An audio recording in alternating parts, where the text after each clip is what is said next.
Welcome to Kenton's videos. Enjoy the video. In this video, I will show how to make a proper croissant.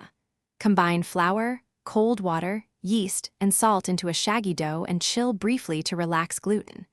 Prepare a cold butter block and roll dough into a rectangle, enclosing the butter.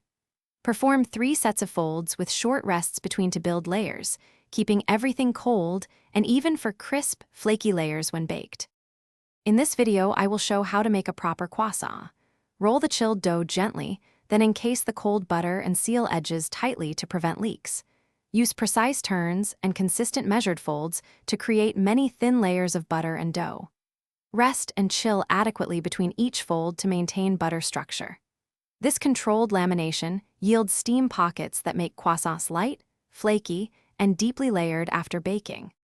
In this video, I will show how to make a proper croissant. Trim the laminated dough into even triangles with a sharp cutter, then roll each tightly from base toward the tip for strong lift.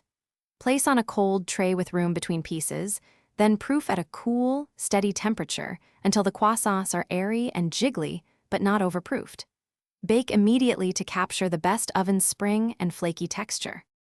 Thanks for watching. Consider subscribing if we helped you.